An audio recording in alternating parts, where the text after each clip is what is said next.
அனைவருக்கும் வணக்கம். நம்ம எதிர்நீச்சல் சீரியல்ல என்னெல்லாம் சுவாரஸ்யமான விஷயங்கள் நடக்க போகுதுன்னு பார்க்கலாம் வாங்க.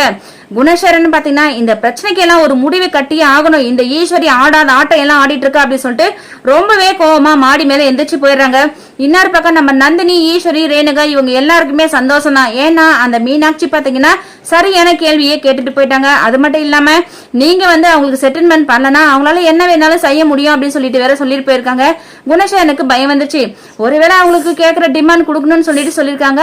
சோ கொடுத்தாலும் கொடுக்கலனாலும் அவங்களுக்கு தேவையான சொத்தை அவங்க வாங்கிக்கதான் போறாங்க அப்படின்னு சொல்லிட்டு சொல்லியிருக்காங்க. சோ இதனால கண்டிப்பா இந்த சொத்தை எல்லாத்தையுமே ஈஸ்வரி அபகரிச்சிருவாளா அப்படின்னு சொல்லிட்டு குணசேகரனோட மனசுல பயம் வந்துச்சு. போய் சைலண்டா உட்காந்துட்டாங்க. இன்னொரு பக்கம் நம்ம நந்தினி பாத்தீங்கன்னா ஈஸ்வரியை பார்த்து, அக்கா இன்னைக்குதாக்கா நீங்க சரியான வேலையை செஞ்சிருக்கீங்க அப்படின்னு சொல்லிட்டு சந்தோஷப்படுறாங்க. நம்ம ஜனனி பாத்தீங்கன்னா உடனடியா ஸ்வீட்டை கொண்டு வந்து நம்ம ஈஸ்வரியோட வாயில போடுறாங்க.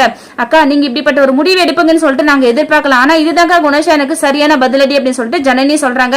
நம்ம ஈஸ்வரி பாத்தீங்கன்னா, ஆமா ஜனனி இவரு இப்படியே விடக்கூடாது, பணம்னா என்ன எல்லாராலையும் சாதிக்க முடியும், பெண்களாலையும் சாதிக்க முடியும் அப்படின்னு சொல்லிட்டு ஒரு பாடத்தை புகட்டணும் அப்படின்னு சொல்லிட்டு நம்ம ஈஸ்வரி சொல்றாங்க. என்ன நடக்க போகுதுன்னு சொல்லிட்டு வெயிட் பண்ணி பார்க்கலாம். தேங்க்யூ.